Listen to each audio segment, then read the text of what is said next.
Hello everyone, my name is Angela and I'm an occupational therapist and therapy coach with Mendability. Thank you for joining me today in this webinar presentation. Together we will review the sensory system, including the 7 different senses. We will also examine atypical sensory processing, focusing on common sensory processing symptoms for people with autism. Then we will investigate sensory enrichment therapy, a clinically validated therapy protocol that you can personally administer at home to improve your child's sensory processing issues. Let's take a look at a short news story to give you an idea of the therapy we will be reviewing later in our presentation. And Koyoyamba recently sat down with a Utah family using a new therapy. They say it's given them hope, and that is tonight's Primetime Insight Report. Kuhio Holland looks like a typical 5-year-old. Middle finger. His parents Clay and Primrose say, for the most part, he behaves like one too. Whoa! But unlike other kids his age, his autism has turned him into a full-time student, 40 hours a week for the past 3 years. Tug of war. Come on! And this is his classroom. What's this called? Play-Doh snakes. Play-Doh snakes. Okay, you're going to only do with one hand. The family uses new sensory enrichment treatments from the Utah-based company Mendability. I'll do pictures of strawberries. I will do any kind of sense that I can get the smell. You know, an apple, orange, banana.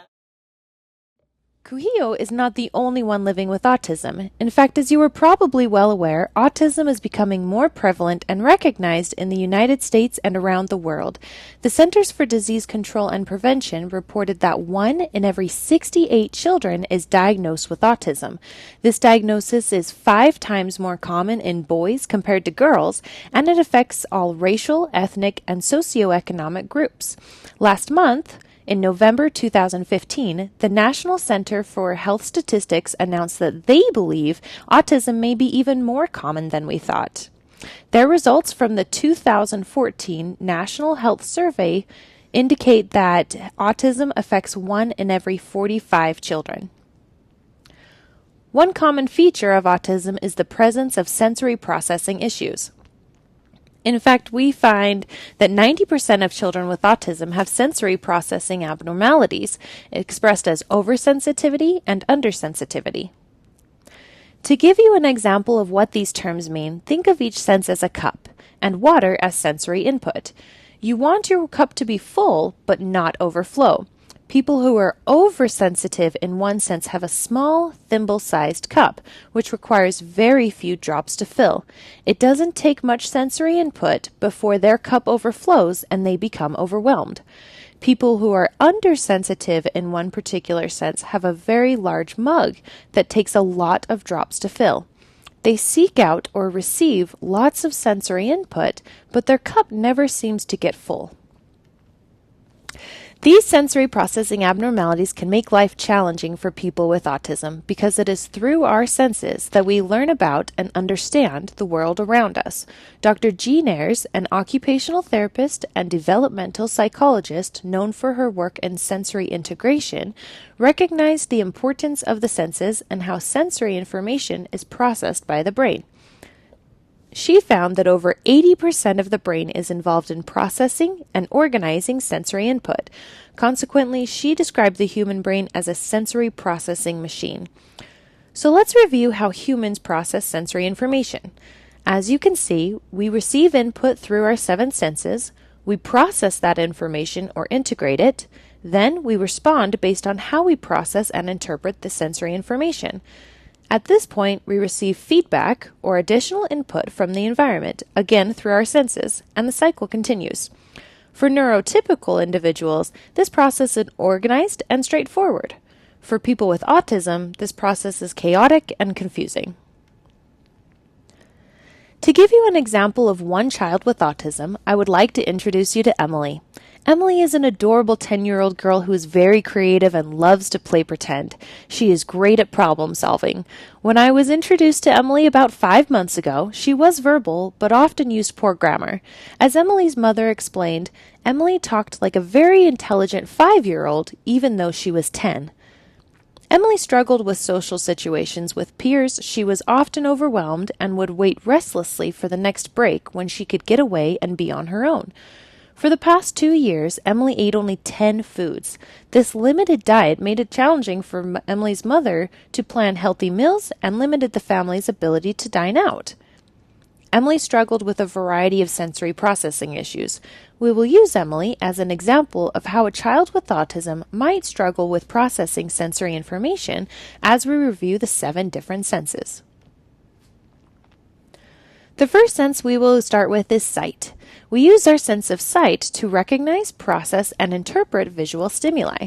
When you look at an object, light reflects off of the object and travels to the back of your eye, forming an upside-down image. Receptors within the eye translate the image into electrical impulses, which travel through the optic nerve and into the brain. The brain then turns the image right side up, makes sense of the image, and informs you as to what you are seeing. Researchers have found that children and adults with autism have a much narrower functional field of view than their typical developing peers. In other words, people with autism attend to and focus on a smaller area of what they see within the environment compared to people who do not have autism. This visual processing deficit prevents individuals with autism from perceiving the environment holistically and likely impacts the way in which they engage with the world around them. Therefore, it is possible that the social inappropriateness of a child with autism is at least partly a mechanical issue of visual perception and not just an emotional misunderstanding of others. Here are some of the behaviors you may see in a person with autism if he or she has sensory processing issues with sight. The items on the left are commonly seen in people who are undersensitive in that area and demonstrate sensory-seeking behaviors. The items on the right are frequent responses for people who are oversensitive in that area and show sensory-avoidant behaviors. Keep in mind that every child is different, and this is not a comprehensive list. People can fall anywhere in between the 2 ends of the spectrum. To go back to our example of Emily, she was bothered by features and patterns on clothing, especially flowers, sparkles, and hearts. She would only wear clothes with solid colors and very little design, and she would become upset when other people wore patterned clothing. The majority of food items Emily would accept to eat had to be the color white and had to look a specific way. Emily also struggled with finding specific items within a room, such as her school bag when it was not in its typical place. Emily struggled with writing. Her letters were really big and did not fit within the lines of the page. Additionally, Emily could read but had difficulties with reading comprehension. All of these issues had to do with her sensory processing issues for sight. Next, we will review the sense of hearing. Hearing is the ability to recognize sound by detecting vibrations or changes in pressure. The vibrations travel through the ear and are converted into nerve impulses. These nerve impulses are then sent to the brain, where they are processed and interpreted. Different features of sound include loudness, pitch, tone, or the quality of the sound, timing, and location. Typically, our sense of hearing quickly and accurately processes all of this information within milliseconds, but people with sensory processing issues for hearing may not accurately perceive all of the features of a sound. For example, although the teacher may be talking in the front of the classroom, a child may not hear what the teacher is saying because he or she is so distracted by and focused on the sound of the fan blowing in the back of the room. Studies show that people with autism have delayed auditory processing. These individuals need more time to register the information they have heard, possibly even several seconds. Therefore, they do not respond to verbal instructions within a typical or expected time period. A study published this year found that people with autism often do not hear the tone of voice that you use to portray emotion. Therefore, the emotional piece indicated through your voice is often lost as they are taking time to interpret the actual words that you said. With this information, it should come as no surprise that the sense of hearing plays an important role in social skills. One study recently found that a greater auditory processing performance was associated with improved parent-reported communication skills. Like many children with autism, Emily was very sensitive to sound. She had difficulty spending more than 30 or 40 minutes with her friends because she could not handle hearing them giggle and talk. Whenever there was an assembly at school, she would go into the gym holding her hands over her ears. She would often cry and have to be taken out of the assembly. Even staying within the classroom was a struggle for Emily. She regularly completed homework in the hall because she couldn't concentrate or focus in the classroom with all of the different sounds she heard. Emily was also very sensitive to silence. When there was no sound, she would make noise to fill the room with sound. She would vocally stim a lot, especially when she was alone. Taste is the next sense we will discuss. There are 5 established tastes that humans detect, including sweet, sour, salty, bitter, and savory. Researchers used to believe there were specific locations for each taste on the tongue, but we now know that all tastes can be detected anywhere there are taste receptors. This includes around the tongue, on the roof of the mouth, and at the back of the mouth. In 2012, researchers reported findings from a study which showed that people with autism were less accurate in identifying tastes. They had lower scores for identifying bitter, sweet, and sour tastes compared to their typically developing peers. Additionally, people with autism were more likely to misidentify a taste as salty or as containing no taste. Consequently, individuals with autism are actually tasting food differently than we do.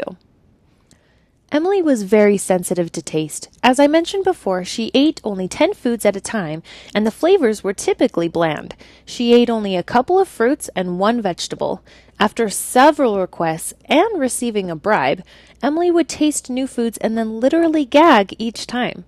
Her family couldn't travel or go on vacation because they didn't know how Emily could get fed if they didn't have access to her familiar foods. Each time the family decided to go to a restaurant, they would have to bring a lunchbox filled with food so that Emily could actually eat with them. Our sense of smell is often overlooked in traditional therapies. This is really a shame because it is one of our most powerful senses. All of the other senses have to go through an organizing area of the brain called the thalamus, which standardizes and regulates everything before the signals get to their processing point in the brain. Smell, on the other hand, has immediate access and goes directly to the highest level of the brain, the cortex. Additionally, smell is intricately linked with the emotion and memory systems of the brain. For example, when you smell a turkey right as it comes out of the oven, do you have memories of Thanksgiving, the emotions that you felt that day, and the people you were surrounded by? These memories and emotions almost come naturally without any effort or prompt other than a cue from a smell within the environment. Interestingly, each area of the brain that is affected following smell deprivation is also adversely affected in the autistic brain. So this means that limited smell experience during development may actually reduce a person's ability to compensate for the neural and behavioral abnormalities produced by autism. A study published this year found that individuals with autism do not respond as we would expect when presented with pleasant versus unpleasant odors. Although people with autism perceive differences between pleasant and unpleasant odors, they do not alter their breath accordingly.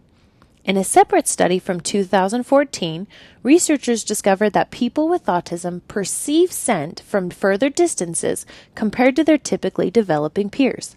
Additionally, greater sensitivity to smell was related to a higher number of autistic traits. Smell has also been linked to social skills. Specifically, scent identification is related to a person's ability to engage in chatting and reciprocal conversation. Researchers have found that children with worse performance on a smell identification test were more likely to have poor social skills. Emily did not have any abnormalities to odors, but sensory processing issues for smell can be seen through the following behaviors in some individuals. Again, this is not a comprehensive list, but does give you some ideas of common responses for oversensitivities and undersensitivities to smell. There are many different receptors within the skin that contribute to the sense of touch. In this illustration, you can see a variety of sensory receptors, all within a tiny sample of skin. Each receptor has a job to give the brain specific information about what is in contact with our skin. Some receptors inform the brain on texture, light touch, temperature, vibration, pain, and more. A new 2015 study shows that increased sensitivity to touch may be neurologically based and linked to a chemical deficiency and deficits within the brain. In this study, researchers found that in people with increased touch sensitivities, information on touch is dispatched incorrectly and ends up being processed by areas that process pain. Additionally, pain appears to be processed as normal tactile information requiring no specific response. This is a big concern because pain is a survival mechanism that keeps us safe and out of harm's way. Studies also show that the sense of smell and the sense of touch are strong predictors of both atypical social behaviors and poor social communication skills. Touch is a sense in which Emily showed both oversensitivity and undersensitivity to different inputs. She was sensitive to texture and would not eat foods that had two different consistencies and were mixed together into a single dish. All of her clothing had to be made of very soft materials and could not have buttons or zippers. Socks and t-shirts were difficult. Jeans were never an option. On the other end of the continuum, Emily did not seem to feel cold temperatures. She could run out into the snow in just her pajamas and would be fine. Her parents were so afraid of Emily going out into the snow at night and getting hypothermia that they put locks on the doors so she couldn't leave the house without them knowing. Emily also had a very high tolerance for pain. She recently had strep throat, and her parents didn't know about it for a long time. They finally took her in to the doctor after Emily mentioned that she had a dry throat. When the doctor saw Emily, she said that was the worst case of strep she had seen. Our vestibular system is the main contributor to our sense of balance. This is an image of our semicircular canals and two tiny little organs, which are located in the inner ear and give us our sense of balance. The three semicircular canals are organized at 90-degree angles from one another, similar to X, Y, and Z axes on a graph. Inside these canals is a fluid, which shifts to give our brain information about what plane our head is on. This is how we know the difference in head position when we tilt our heads from shoulder to shoulder. The fluid within these canals also provides information regarding the strength and rotation of movement. The tiny otolith organs provide information about gravity and linear acceleration, which is how we know if we are going up or down in an elevator. Anyone ever felt motion sickness? The reason why is that our vestibular system tells our brains we're moving and our visual system tells the brain that we're not. The mixed signals get confused in the brain and result in motion sickness. Emily struggled with balance. She could not ride bicycles with her brother because she frequently fell off the bike. She often struggled to walk on uneven surfaces, including stairs. Other individuals with autism seek out activities that challenge their vestibular system. Some are constantly moving their heads while sitting and then spinning, running, or jumping whenever they are on their feet. The last sense is proprioception, or the sense of position. This is how we know where our body is in space, both when it is in a stable position as well as when it is moving. We have sensory receptors in our muscles that tell the brain the amount the muscles are being stretched so the brain can tell the location of each body part. This is how you know that your hand is reaching for the light switch when you're in the dark and cannot see your body, and how your leg is positioned behind you when you are dancing. When the proprioception sense is not working properly, kids look clumsy. They might run into other kids when lining up, or believe they are touching someone lightly when they're actually hitting them quite hard. Individuals with autism are more likely than their typically developing peers to have difficulties with postural stability, gait, joint flexibility, and movement speed. Evidence shows that cognition and motor ability develop in parallel and are dependent on each other. There is also a relationship between motor impairment and the severity of autism symptoms, such that poor movement is related to more severe autistic characteristics. As previously mentioned, Emily had some difficulties with movement. She walked up and down the staircase one step at a time and placed both feet on the same step before moving on to the next step. She could not walk on a treadmill without falling off the back end of it. Emily also couldn't quite figure out how to kick a soccer ball. She would lightly tap the ball and watch it slowly roll towards the net. When she became frustrated at stores, she crashed the cart into her mother without realizing that she was actually hitting her mother with a lot of force. Listed here together are the 7 senses that we just reviewed. Each sense is involved in nearly every action we take throughout the day. Additionally, scientists now recognize that every sensory input, no matter which sense it's perceived through, has an impact on all other sensory systems. As an example, let's look at the inside of a store, a place where kids often become overwhelmed. There are numerous items of different shape, color, and size throughout each aisle. It may be difficult to find the items that you are looking for and to distinguish one item from another. The lights are very bright and sometimes flicker with an irritating hum. A variety of other noises are present, such as kids screaming or crying, the music playing over the speaker, and the squeak coming from one of the wheels on your cart. Throughout the store, there are a variety of strong smells. Some of the smells may be pleasant, but others, such as the odor of raw fish, may not be so appealing. Kids are also challenged with the task of navigating through the narrow aisles, avoiding obstacles, and staying out of the way of moving carts. With all of this information to process and consider through the sensory system, it is no wonder that children struggle with going to the store.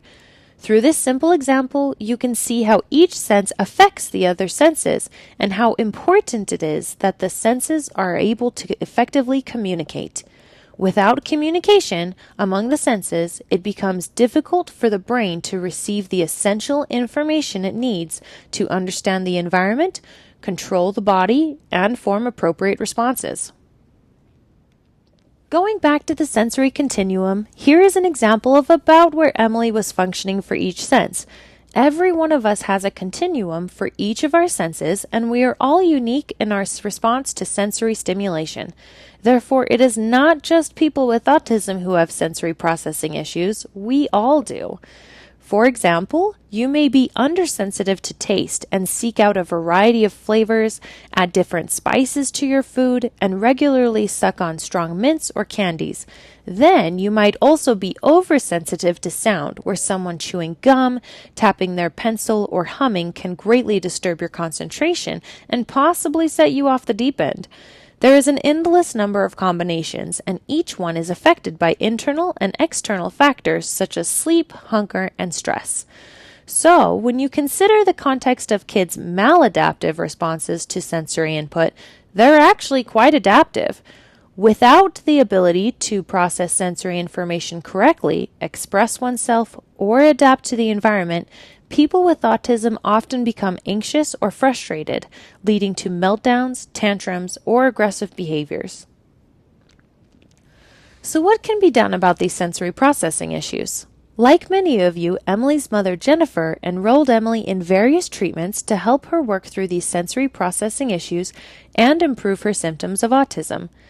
She spent thousands of dollars on speech therapy, occupational therapy, ABA therapy, personal aids, and IBI therapy, but none of these programs produced the results that Emily's family was hoping for. Then, about 5 months ago, Jennifer heard about sensory enrichment therapy and decided to give it a try. Jennifer and her husband personally administered the therapy protocols with Emily on a daily basis. It wasn't long until they began seeing results.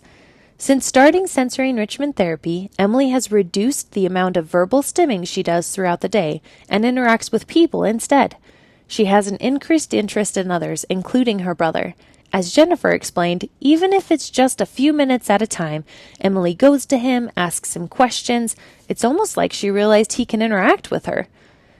Emily now eats numerous foods of varying colors and textures. She regularly consumes cucumber peel, raisins, avocado, pickles, shepherd's pie, and tacos, among a variety of other snacks and meals. Each day, Emily tries one new food item without gagging or requiring a bribe. Emily has increased her self-awareness and demonstrates greater independence. She now starts her own bath and prepares snacks for herself and others. Emily has improved her balance and coordination. She can now officially walk on the treadmill without falling off of it. She is not as sensitive to patterns on clothing and no longer gets upset when her grandmother chooses to wear the floral print shirt, even though she still doesn't care much for the shirt. Emily is no longer bothered by silence, and she is less sensitive to sounds. She is attending all school assemblies without needing to leave the room, and she is staying in the classroom with her peers to complete her work. Additionally, her reading comprehension has increased, her writing is a bit more legible, and she's doing better in school. These are just some of the areas in which Emily has progressed, and she is not alone. Over the last decade, sensory enrichment therapy has helped people with autism across the globe and elicited similar results. Again, there are many different therapy options available for people with autism, but what makes sensory enrichment therapy unique from every other type of therapy? Sensory enrichment therapy exercises consist of deliberate sensory pairings. Each one of the protocols involves stimulating at least 2 senses at the same time. By deliberately pairing sensory stimuli, the exercises enhance communication between the different parts of the brain and the sensory system. Sensory enrichment therapy also promotes the production of new neurons and encourages the brain to repair itself. We know that sensory enrichment therapy works because it is based off of research that has been conducted in the past and because current research shows that it works. To give you an example of how stimulating 2 senses at once affects a living being, let's take a look at this graph. Researchers observed the effect that smell and touch had both individually and together on the release of norepinephrine within animal subjects. Norepinephrine is a chemical messenger that is present within the brain and associated with concentration, attention, cognitive function, and mood. As you can see, the 2 lines running horizontally near the bottom of the graph demonstrate the release of norepinephrine when only the sense of smell or the sense of touch is stimulated. The line that really sticks out, however, is the solid line rising above the others, which displays the effect that combined smell and touch have on the release of norepinephrine. There is a 300% increase in the chemical messenger, which takes 2 hours to return to baseline. Obviously, this is a very different effect compared to when each sense is stimulated independently. Now let's review the research that has been conducted specifically on sensory enrichment therapy. In the past few years, Dr. Michael Leon, a professor at the University of California, Irvine, has conducted and published 2 clinical studies examining the effectiveness of sensory enrichment therapy implemented over a 6-month time period. In each of the studies, he had 2 groups of children with autism. The first group of kids participated in standard therapies for autism, including ABA, speech therapy, occupational therapy, and so forth. The second group of children participated in those same therapies, but then also began sensory enrichment therapy. Therefore, the only difference between the 2 groups of children was whether or not they received sensory enrichment therapy. Results from these studies showed that kids from both groups made progress, but the group of kids who received sensory enrichment therapy in addition to the standard therapies were 6 times more likely to have clinically significant improvements compared to the group of kids who received standard therapies alone. These results are assessed using the Childhood Autism Rating Scale, a behavior rating scale that helps determine the presence and severity of autism. Additionally, researchers found that children who were in the sensory enrichment group demonstrated greater improvements in their responses to sensory stimuli compared to the children receiving standard therapies alone. As you can see here, kids receiving sensory enrichment therapy enhanced their sensory responses about 4 times more than the children who did not receive sensory enrichment therapy. These results were found using the Short Sensory Profile, a test used to evaluate sensory processing patterns and covers behaviors and responses similar to what we have talked about today. Results also demonstrated that children who received sensory enrichment therapy had an average IQ increase of 8.4 points, compared to 1.5 points among the kids in the standard care group. Additionally, 23% of children increased their IQ by an average of 30 points. Why is this information important? because IQ is one of the most predictive scores when it comes to future levels of independence and productivity. Finally, Dr. Leon and his colleagues administered the Autism Diagnostic Observation Schedule prior to the study and again at the end of the study. Through these assessments, they found that 21% of the children in the sensory enrichment group no longer qualified for the same diagnosis of classic autism after 6 months of participating in the therapy. None of the children in the standard care group improved to that extent.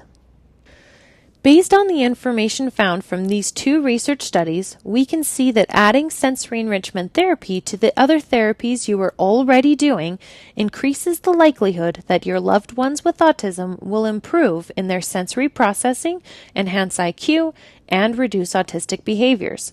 Dr. Leon and his colleague Dr. Wu won the American Psychological Association's Best Neuroscience Paper of the Year award in 2013 for their first research paper written on sensory enrichment therapy. Dr. Temple Grandin is a well-known advocate for people with autism and speaks all over the world. She does not endorse companies, but she does endorse principles of therapies that she views as effective.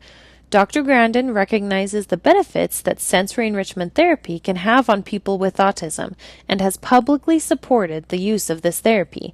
Here is a short video where she explains sensory enrichment therapy in her own words.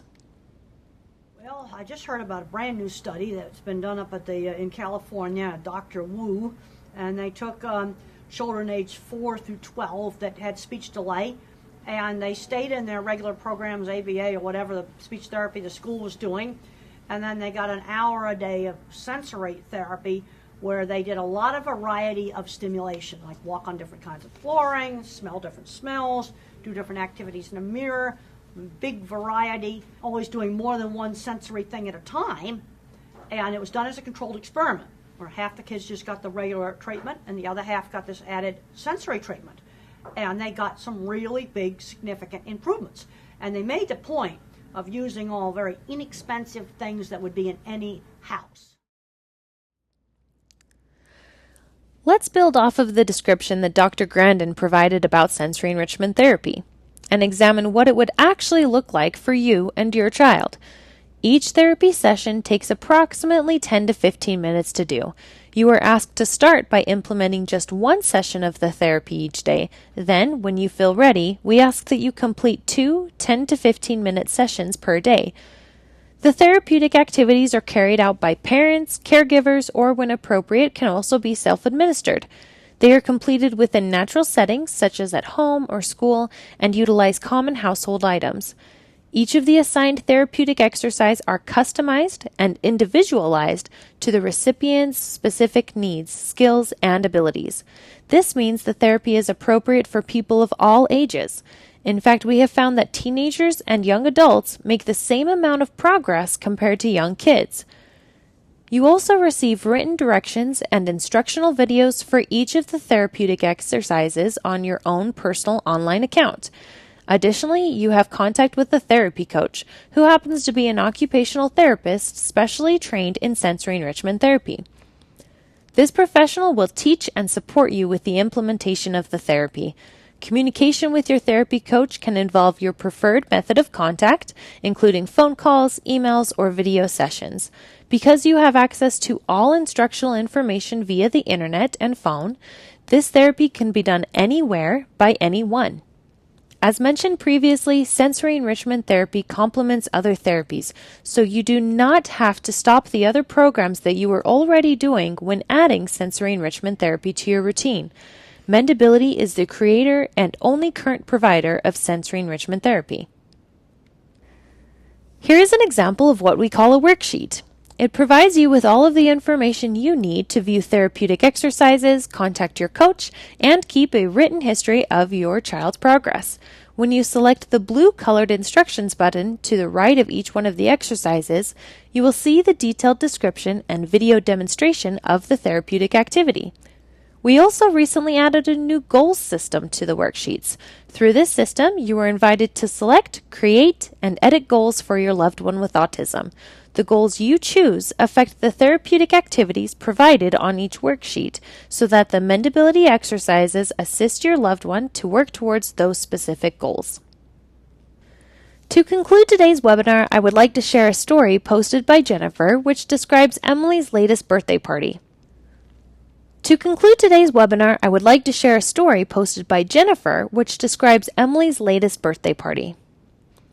Emily's birthday party went beautifully. I spoke to her this morning and set down my expectations, including staying with her friends, asking questions, talking with them, and thanking them for gifts. She was also told she could not throw tantrums or sneak away to be on her own. Poor child just sat there, absorbing the information. "Do you understand?" "I understand," she answered. Then she asked, "And what should I do at the spa?" So I started again. Emily listening so intently, memorizing a script in her mind. I informed her that she was expected to try something, like having her nails painted or even just soaking her feet. "What will happen at 4 o'clock?" "Your friends will go home." "And then I can rest and not speak to people again?" "Deal." So she did everything I set out for her, and she exceeded my expectations of patience, especially the 90-minute trip to the spa. But when 4 o'clock came around, she stared at the clock and exclaimed, "Goodbye, my friends!" I looked at her and asked for one last group photo, knowing I was pushing my luck. But she did it, and she even stayed around 10 more minutes as people left. Wow, I love this kid. If you would like to continue following Emily's story, you are welcome to review Jennifer's blog on Facebook called Emily and the Autism Journey. As you can see, sensory enrichment therapy can be done by anyone, anywhere, for people of any age to address sensory processing deficits, as well as a wide range of other autistic symptoms. If you have additional questions, you are welcome to contact me by phone or by email, and I will be happy to communicate with you. Thank you for joining us today.